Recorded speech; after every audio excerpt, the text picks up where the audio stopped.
خلیفہ کے ہم ہیں خلیفہ ہمارا، وہ دل ہے ہمارا آقا ہمارا، ہمارا ہمارا خلیفہ ہمارا، وہ دل ہے ہمارا آقا ہمارا، وہ دل ہے ہمارا آقا ہمارا۔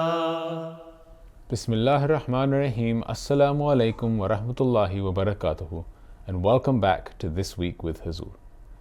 We are honored to present highlights of a mulaqat where Hadrat Khalifatul Masih Ayyadullah Ta'ala bin Nasr al-Aziz graciously met with Lajna and Nasirat members from Switzerland last weekend.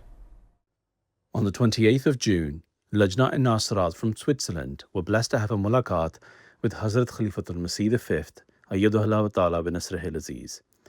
They had travelled especially for the mulaqat which took place in Islamabad.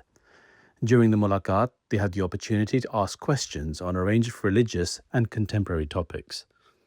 میرا سوال یہ ہے کہ ایک بڑی بہن اپنے مختلف عمر کے چھوٹے بہن بھائیوں کے لیے اچھا نمونہ کیسے بن سکتی ہیں اور ان کے ساتھ اپنا تعلقات کیسے مضبوط کر سکتی ہے، اور اس سلسلے میں اس کی اہم ذمہ داریاں کیا ہیں؟ پہلے تو اپنا نمونہ دکھاؤ، خود نمازیں پڑھو، اور ان کو پتہ ہو کہ میری بہن جو ہے وہ 5 نمازیں پڑھنے والی ہے اور اللہ تعالیٰ کی عبادت کرنے والی ہے اور اچھے اخلاق والی ہے، اس کی اچھی باتیں کرتی ہے، بری باتوں سے جو اگر ہمیں روکتی ہے تو خود بھی نہیں کرتی، یا اچھے اخلاق اگر ہمیں نمونہ کہتی ہے کرو پیش تو خود بھی وہ پیش کرتی ہے، تو وہ جب نمونہ دیکھیں گی تو پھر وہ خود ہی ٹھیک ہو جائیں گی۔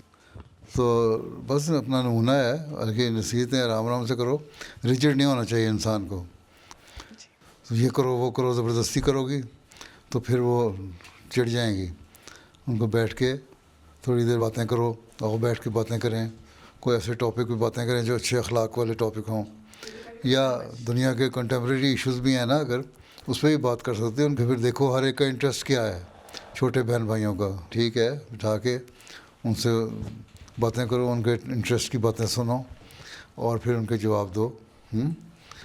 صرف یہی باتیں صرف یہ کرو گے نا، نماز پڑھو، قرآن پڑھو، یہ کرو وہ کرو، تو وہ کہیں گے یہ تو مشکل میں ڈال دیا ہے، باہر کچھ اور دیکھتے ہیں، ٹی وی میں تم کچھ اور دیکھتی ہو، پھر ان کے سامنے ٹی وی بھی دیکھتی ہو، انٹرنیٹ بھی دیکھتے ہو، اور انوائرمنٹ کا بھی تو اثر پڑتا ہے نا، تو وہ کچھ اور دیکھ رہا ہوتا ہے، تو ان سے ڈسکس کیا کرو کہ یہ باتیں آج کل معاشرے میں یہ برائیاں ہیں، ہمیں اسلام یہ سکھاتا ہے، تو اس بارے میں تمہاری کیا رائے ہے، پھر ان کی رائے لو، پھر ان کا پوائنٹ آف ویو سامنے آئے گا، پھر ان کو سمجھاؤ کہ اسلام کی تعلیم کیا ہے، تو اس طرح سمجھایا جا سکتا ہے۔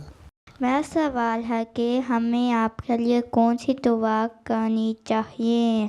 دعا کرو کہ اللہ تعالیٰ جو کام ہے خلافت کو انہیں برکت ڈالے اور ان کے منصوبے جو ہیں پورے ہوں، اور اللہ تعالیٰ اس کے نیک نتیجے پیدا کرے، اور تم لوگوں کو ساروں کو سارے جو احمدی ہیں ان کو ایمان و اخلاص میں بڑھائے اور خلیفہ وقت کے مددگار بن جائیں۔ ٹھیک ہے، چلو۔ My question is, as Muslims, we sometimes feel left out among our friends because we try to follow Islamic teachings, including observing modesty and avoiding certain activities. What guidance would Huzur give to us on how to cope with these feelings? تمہارے school میں ساری تو نہیں لڑکیاں ایسی نا جو تمہیں آئسولیٹ کرتی ہیں، علیحدہ کر دیتی ہیں، کچھ دوست ہوں گی نا اچھے، اس لیے اچھے دوست کو تلاش کرنا چاہیے۔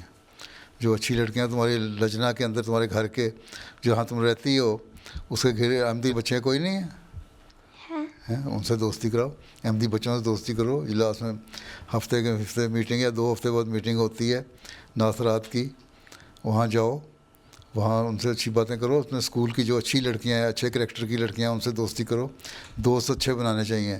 جو تمہیں ویسے ہی کہتی ہیں کہ جی تمہارا ڈفرینس ہے، تم اسلامک ٹیچنگ پہ عمل کرتی ہو اور تمہیں اچھی نظر سے نہیں دیکھتی، اچھی طریقے سے نہیں دیکھتی، تو ان کو تم چھوڑ دو، بہتر ہے ان سے دوستی نہ کی جائے۔ اچھے دوست بناؤ، اس لیے کیونکہ اچھے دوستوں کا اثر ہوتا ہے۔ اگر تم ان دوستوں میں سے دوست بناؤ گے، تمہیں بھی ایک وقت میں نمازیں پڑھنی چھوڑ دو گی، اللہ تعالیٰ پہ ایمان ختم ہو جائے گا، ٹھیک ہے؟ اس لیے تمہیں چاہیے کہ بجائے اس کے کہ اس بات پہ پریشان ہونے کے نا کہ لوگ کیا کہیں گے، لڑکیاں کیا کہیں گی. تمہیں یقین ہونا چاہیے کہ اسلام ایک سچا مذہب ہے، ٹھیک ہے، اور ہم مسلمان ہیں اور ہم نے ساری دنیا میں اسلام کے پیغام کو پہنچانا ہے اور ہر ایک کو اللہ تعالیٰ کی عبادت کرنے والا بنانا ہے. اس کے لیے ہم خود بھی اچھے عمل کریں، اللہ تعالیٰ سے دعا بھی کریں، اللہ تعالیٰ اچھے دوست بھی مہیا کرے. اچھے دوست بھی جو ہیں وہ اللہ کے فضل سے ملتے ہیں، اس لیے دعا کیا کرو کہ اللہ تعالیٰ تمہیں اچھے دوست دے. اور جو اس طرح کی باتیں کرنے والے دوست سہیلیاں ان کو چھوڑ دو تو اچھا ہے، ان کا کوئی فائدہ نہیں. اچھی اچھی لڑکیاں بھی تلاش کرو. یہ تو نہیں تمہارے اسکول میں کلاس میں تمہارے 150 بچیاں پڑھتی ہوں گی تمہاری کلاس میں ہی مختلف سیکشن میں، تو ان میں سے جو اچھی لڑکیاں ان سے دوستی کرو. جو مذہب کو اچھا نہیں سمجھتے ان سے دوستی کرنے کی ضرورت ہی نہیں. باقی اپنا نمونہ اچھا دکھاؤ، اچھا بیہیو کرو. ان کا سامنے تمہارا اچھا کریکٹر جب سامنے آئے گا تو وہ خود تمہارے سے پوچھیں گی، پھر وہ تمہاری بات بھی سنیں گی. ٹھیک. جزاک اللہ حضور. میرا سوال ہے کہ اگر آپ مجھے صرف ایک نصیحت کریں جو پوری زندگی میرے کام آئے تو وہ کیا ہوگی؟ ایک نصیحت تو ایک لفظ میں نہیں ہو سکتی، نصیحتیں تو ایک سے آگے نئی نصیحت بنے گی. یہ ہے کہ اللہ تعالیٰ کو نہ بھولو. تم یہ سمجھو کہ اللہ تعالیٰ مجھے ہر وقت دیکھ رہا ہے. میں اچھے کام کروں گی اللہ تعالیٰ مجھے ریوارڈ دے گا، برے کام کروں گی اللہ تعالیٰ مجھے سزا بھی دے سکتا ہے. ٹھیک ہے. اس لیے میں نے ہر کام کرنا ہے اللہ تعالیٰ کو خوش کرنے کے لیے کرنا ہے. پھر تم نہ کبھی جھوٹ بولو گی، نہ تم کسی سے لڑو گی. جب اللہ کو خوش کرنے کے لیے کرنا ہے تو اللہ تعالیٰ نے بہت سارے حکم دیے ہیں نا کہ میری عبادت بھی کرو، میرے بندوں کے حق بھی ادا کرو، اور غریبوں کا خیال بھی رکھو، اپنے بہن بھائیوں کا خیال بھی رکھو، بڑوں کا ادب لحاظ بھی رکھو، دین کا علم بھی حاصل کرو. یہ اللہ تعالیٰ نے بہت ساری باتیں بتائی ہیں نا قرآن شریف میں 600-700 حکم ہیں. تو ایک چیز یاد رکھو کہ میں نے اللہ کو خوش کرنا ہے تو باقی کام جو ہیں تم بیچ میں آ جائیں گے. ایک دفعہ کسی نے حضرت مسیح علیہ السلام سے سوال کیا کیا کام میں کروں اور کیا نہ کروں. سر تمہاری اتنا ہی سوال کیا ہوگا انہوں نے بتائیں. آپ نے فرمایا کہ اللہ تعالیٰ سے ڈرو اور سب کچھ کرو. جب تم اللہ میاں سے ڈرو گی تو اللہ پہ یقین ہوگا تو تم کوئی غلط کام کرو گی نہیں، اور جب نہیں کرو گی تمہاری زندگی اچھی ہو جائے گی. ٹھیک. میرا سوال ہے کہ ہم اللہ سے محبت کیسے کر سکتے ہیں اور اللہ کو کیسے اپنا پیار کا احساس دلا سکتے ہیں؟ اللہ تعالیٰ کہتا ہے کہ میری عبادت کرو، میری باتیں مانو، اور میرا رسول جو ہے اس نے جو تمہیں باتیں بتائی ہیں وسلم، اللہ صلی اللہ محبوب ہے نا سب سے زیادہ. اللہ تعالیٰ کے سب سے پیارے رسول اللہ صلی اللہ علیہ وسلم ہیں. آپ صلی اللہ علیہ وسلم نے فرمایا لوگوں کو کہو کہ میری اتباع کرو، جو میں نے باتیں بتائی ہیں ان پہ عمل کرو تو اللہ تعالیٰ تم سے محبت کرے گا. جب اللہ تعالیٰ تمہارے سے محبت کرے گا پھر تمہاری دعائیں بھی سنے گا، تمہاری باتیں بھی سنے گا. لیکن پہلے اپنے آپ کو بدلنا ہوگا، پہلے اپنے آپ کو ریفارم کرنا ہوگا، اپنی اصلاح کرنی ہوگی. ٹھیک ہے. اللہ کی باتیں ماننی ہوں گی، اس کی عبادت کرنی ہوگی. جو آن صلی اللہ علیہ وسلم ہے وہ باتیں کریں، اچھی اچھی باتیں. اللہ محبت کرتا ہے. فتح بے اونی اب آن صلی اللہ علیہ وسلم نے فرمایا ان کو بتا دے کہ میری اتباع کرو، یحببکم اللہ، اللہ تعالیٰ تمہارے سے محبت کرے گا. میں نے سنا ہے کہ جنت دنیا میں بھی مل سکتی ہے. پیارے حضور، میرا سوال ہے کہ دنیا کی جنت کیا ہوتی ہے اور وہ ہمیں کس طرح مل سکتی ہے؟ جزاک اللہ. کوئی اچھی چیز دیکھو، اچھی جگہ جاؤ، اچھی اچھی باتیں سنو. ہیں تم کہتی نہیں ہو کہ وہ کمال ہو گیا، بہت اچھی جگہ آ گئی، یہ تو جنت کی طرح ہے. سوئٹزرلینڈ رہتے ہو تم، بعض جگہ بڑے سینک علاقے ہیں، وہ جو ان کو دیکھ کے کہتے ہیں اوہ یہ تو جنت ہے. نظارے نظر آ جاتے ہیں نا، اچھی خوبصورت چیز دیکھتے ہو اس کو تم کہتے ہو جنت ہے، یہ محاورہ ہے. اور جب تم اچھے کام کرتے ہو اللہ کو راضی کرنے کے لیے تو اللہ تعالیٰ تمہیں خوش ہو کر ریوارڈ دیتا ہے. جب وہ دیتا ہے وہ تمہارے لیے جنت بن جاتی ہے. اللہ کی عبادت کرو تو تمہیں مزہ آئے گا، وہ تمہاری جنت بن جائے گی کہ اللہ کی باتیں سن رہے ہو، اللہ کے سامنے حاضر ہو رہے ہو. ٹھیک ہے. ایک اپنا ذرا ڈیپ کانسیپٹ پیدا کرو نا عبادت کا. سجدے میں جا کے رویا کرو، تمہیں مزہ آئے گا، تم کہو کہ میں جنت میں آ گئی. بس اللہ کو راضی کرنا یہی جنت ہے، اور اچھے کام کرنا، اللہ کے حکموں کو چلنا.